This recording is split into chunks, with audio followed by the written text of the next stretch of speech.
Hello students, महाविद्यालय के online classes में आप सभी का स्वागत है। मैं Mithilesh Gupta, associate professor political science, government college. पिछली क्लास में हमने ब्रिटिश संविधान की कुछ विशेषताओं का अध्ययन किया। आज के इस वीडियो लेक्चर में हम ब्रिटिश संविधान की बाकी की विशेषताओं का अध्ययन करेंगे। ब्रिटिश संविधान विश्व के संविधानों में सर्वाधिक महत्वपूर्ण स्थान रखता है और कुछ विशेषताएं जो कि ब्रिटिश संविधान विकास का परिणाम है। लचीला परिवर्तनशील संविधान है, अलिखित संविधान, सिद्धांत और व्यवहार में अंतर, इन विशेषताओं का अध्ययन हम पिछले लेक्चर में कर चुके हैं। आज जो हम विशेषताएं वो ले रहे हैं ब्रिटिश संविधान की, वो है संसदीय सर्वोच्चता। ब्रिटिश संविधान की एक महत्वपूर्ण जो विशेषता है वो है संसदीय सर्वोच्चता। जैसा कि एक प्रमुख संसदीय सर्वोच्चता होती है कि संसद सर्वोच्च है। कानून निर्माण के क्षेत्र में ब्रिटिश संसद को जो अपरिमित शक्तियां प्राप्त हैं उसे ही संसदीय सर्वोच्चता कहा जाता है। अमेरिका में संविधान सर्वोच्च है, न्यायपालिका सर्वोच्च है, लेकिन ब्रिटेन में संसद सर्वोच्च है। जैसे कि प्रमुख विचारक डी लॉम्ब कहते हैं कि संसद स्त्री को पुरुष और पुरुष को स्त्री बनाने के अतिरिक्त अन्य सब कुछ कर सकती है। ब्रिटेन में संसद सर्वोच्च और संप्रभु किस प्रकार से है, किस तरह से कानून निर्माण के क्षेत्र में ब्रिटिश संसद संप्रभु है, तो यहाँ हम देखते हैं कि ब्रिटेन में एकात्मक शासन व्यवस्था है। एकात्मक शासन व्यवस्था होने के कारण संपूर्ण ब्रिटेन के लिए कानून निर्माण का कार्य संसद के द्वारा किया जाता है। तो इस तरह से एकमात्र कानून निर्माणकारी संस्था है। दूसरी बात क्या है कि जो सर्वोच्च बनाती है संसद को, वो है कि संसद जो है साधारण बहुमत से सामान्य कानून निर्माण की प्रक्रिया पर किसी भी विषय पर कानून बना सकती है और संशोधन कर सकती है। संसद द्वारा जो निर्मित कानून को किसी भी अन्य सत्ता द्वारा अवैध घोषित नहीं किया जा सकता है। जैसे कि भारत में, अमेरिका में राष्ट्रपति पुनर्विचार के लिए वापस भेज सकते हैं, लेकिन ब्रिटेन में नहीं। ब्रिटेन में न्यायिक पुनरावलोकन व्यवस्था का अभाव है, यानी कि न्यायपालिका भी संविधान के विपरीत होने पर कानून को, संशोधन को अवैध घोषित नहीं कर सकती है। इस प्रकार से ब्रिटेन में संसद सर्वोच्च है, क्योंकि संसद द्वारा निर्मित कानून के अनुसार ही सरकार के द्वारा शासन का संचालन किया जाता है और न्यायपालिका के द्वारा न्यायिक निर्णय लिए जाते हैं। लेकिन अगर हम वास्तव में देखें तो संसद की प्रभुसत्ता केवल कानूनी दृष्टिकोण से है। व्यवहार में संसद की शक्तियों पर लोकमत, नैतिक अवधारणाओं और परंपराओं आदि से सीमित है। अगली जो विशेषता है ब्रिटिश संविधान की, वो है एकात्मक शासन व्यवस्था। यहाँ देखते हैं एकात्मक शासन क्या है कि केंद्र और राज्यों, इकाई राज्यों के मध्य शक्ति विभाजन के आधार पर दो प्रकार की शासन व्यवस्थाएं होती हैं। जहां केंद्र और राज्यों के मध्य संविधान के द्वारा शक्तियों का विभाजन किया जाता है, वहाँ संघात्मक शासन व्यवस्था होती है। और जहाँ पर संपूर्ण शक्तियाँ एक ही सरकार, यानी कि केंद्र सरकार को संविधान के द्वारा प्रदान किया जाती हैं, उसे हम एकात्मक शासन कहते हैं। ब्रिटेन में संविधान द्वारा शासन की समस्त शक्तियाँ केंद्रीय सरकार में निहित की गई हैं। यद्यपि हम देखते हैं कि प्रशासनिक सुविधा हेतु ब्रिटेन में भी प्रशासनिक इकाइयों की स्थापना की गई है, किंतु ये इकाइयाँ क्या हैं, अपनी शक्तियाँ संविधान से प्राप्त ना करके सीधी किससे प्राप्त करती हैं, केंद्रीय सरकार से प्राप्त करती हैं। और इस तरह से क्या है, स्वाभाविक रूप से स्थानीय इकाइयों का अस्तित्व और जो शक्तियाँ जो हैं वो केंद्रीय सरकार की इच्छा पर निर्भर करता है। तो इस तरह से क्षेत्र की दृष्टि से भी ब्रिटेन क्या है, एक सुगठित इकाई है और इसी कारण से हम देखते हैं ब्रिटेन में एकात्मक शासन व्यवस्था को अपनाया गया है।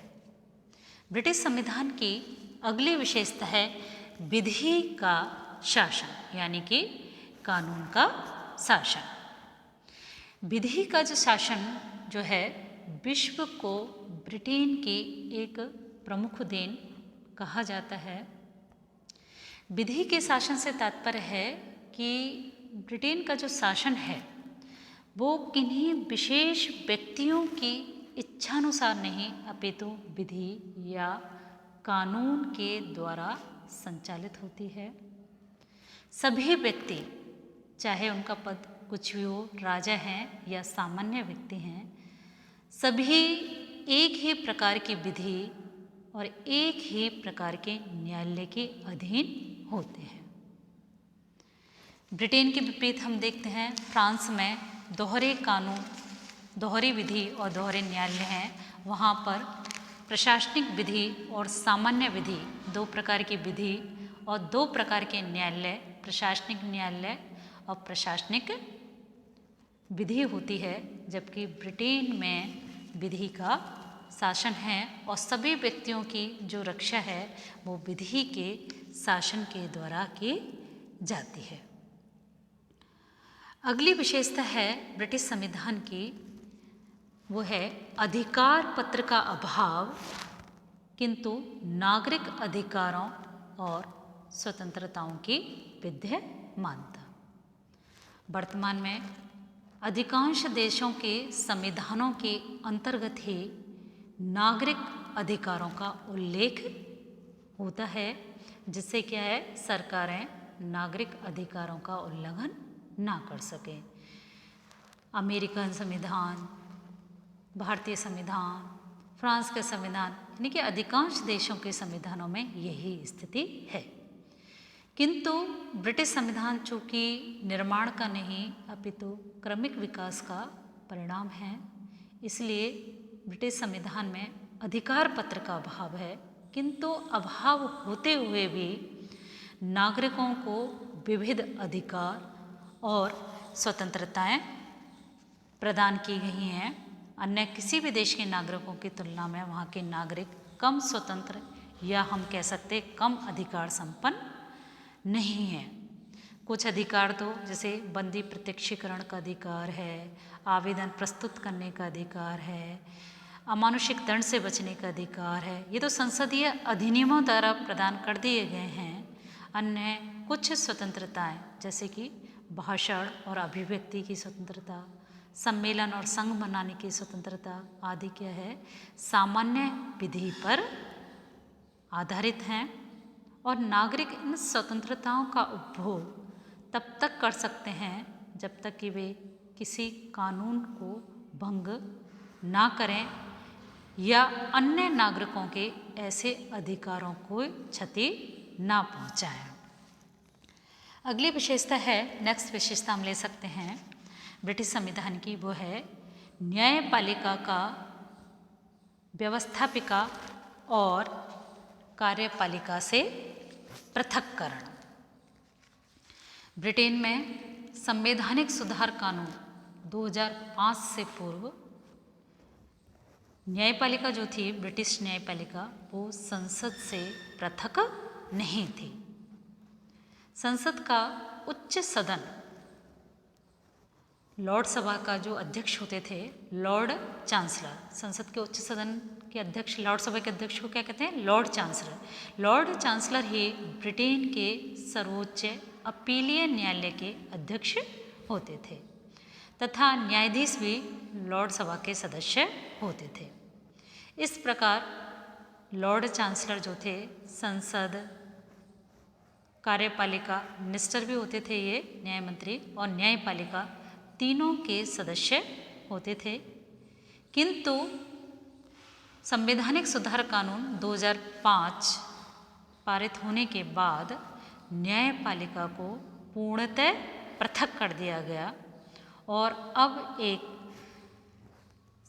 सर्वोच्च न्यायालय और अन्य न्यायालयों की स्थापना की गई है और लॉर्ड चांसलर या अन्य कोई मंत्री किसी विशेष न्यायिक निर्णय या न्यायपालिका के कार्यों को प्रभावित करने की अब कोई चेष्टा नहीं करते हैं। विधि के शासन के प्रति सम्मान और न्यायपालिका की स्वतंत्रता की रक्षा जो है लॉर्ड चांसलर का सबसे प्रमुख कर्तव्य बताया जाता है। तो इस तरह से ब्रिटेन में अब न्यायपालिकाओं को व्यवस्थापक और कार्यपालिका से पृथक कर दिया गया है और न्यायपालिका की स्वतंत्रता की संवैधानिक व्यवस्था भी की गई है। अगली जो विशेषता है वो है मिश्रित शासन प्रणाली। ब्रिटिश शासन संविधान में हम देखते हैं परिस्थितियों के अनुसार विकास होता है। विकास ने जहाँ संविधान को गतिशीलता प्रदान की है वहीं असंगति भी आ गई है और इसका प्रतीक है मिश्रित शासन प्रणाली। ब्रिटेन में राजतंत्र के प्रतीक के रूप में देखते हैं हम सम्राट का पद है जो कि उत्तराधिकार के माध्यम से पद प्राप्त करते हैं और शासन की समस्त शक्तियाँ क्या है वर्तमान में भी सम्राट में निहित है। तो एक तरह से हम क्या है वहाँ पर आज भी निरंकुश राजतंत्र है। लॉर्ड सभा क्या है कुलीन तंत्रीय संस्था है जिसके अधिकांश सदस्य कुलीन वर्ग से होते हैं, मनोनयन के माध्यम से आते हैं। और तीसरा हम देखते हैं लोक सदन जो है वो क्या है प्रजातंत्र की प्रतीक है क्योंकि लोक सदन के सदस्य जनता के द्वारा वयस्क मताधिकार के आधार पर चुने जाते हैं। इस प्रकार से शासन के जो तीन रूप राजतंत्र, कुलीन तंत्र और प्रजातंत्र तीनों ही शासन व्यवस्थाओं का सम्मिश्रण जो है वो ब्रिटिश संविधान में देखने को मिलता है। अगली और अंतिम जो विशेषता हम ले सकते हैं वो है द्विदलीय पद्धति। ब्रिटेन में राजनीतिक दलों के गठन की स्वतंत्रता है और ब्रिटेन में अनेक राजनीतिक दल भी हैं, किंतु ब्रिटिश राजनीति में हमेशा से ही दो ही प्रमुख राजनीतिक दल रहते हैं, एक विपक्षी दल, एक सरकारी दल और सत्ता क्या है इन्हीं के मध्य आती जाती रहता है। नाम परिवर्तित होते रहते हैं। पहले विक्स और टोरी थे शासन व्यवस्था में, उसके बाद उदार और अनुदार दल आए और वर्तमान में ब्रिटिश राजनीति में जो प्रमुख राजनीतिक दल हैं वो हैं अनुदार दल यानी कि कंजर्वेटिव पार्टी और दूसरा है श्रमिक दल लेबर पार्टी। दो प्रमुख दल ब्रिटिश राजनीति में विद्यमान हैं। इसके अलावा भी अनेक राजनीतिक दल हैं और कभी कभी ऐसी परिस्थितियां भी आई हैं ब्रिटेन में कि अन्य दलों के सहयोग से सरकारें बनी हैं, लेकिन फिर भी ब्रिटिश राजनीति में या ब्रिटिश संविधान की एक प्रमुख विशेषता है द्विदलीय पद्धति जो है राजनीति में दो ही प्रमुख राजनीतिक दल हैं। इसके साथ ही ब्रिटिश संविधान की कुछ हमें आधुनिक प्रवृत्तियां हमें देखने को मिलती हैं, जैसे कि लिखित कानूनों को अपनाने की प्रवृत्ति है। संसद की शक्तियों में वर्तमान में कमी देखने को मिल रही है और कैबिनेट की शक्तियों में वृद्धि हो रही है। विविध क्षेत्रों में अधिकाधिक लोकतंत्रीकरण हो रहा है और विभिन्न राजनीतिक दलों में बढ़ती हुई सहमति की जो प्रवृत्ति है वो ब्रिटिश राजनीति में ब्रिटिश संविधान के अंतर्गत हम देखने को मिलती है। तो इस तरह से ब्रिटिश संविधान की विविध विशेषताओं का अध्ययन हमने इस टॉपिक के अंतर्गत किया। धन्यवाद।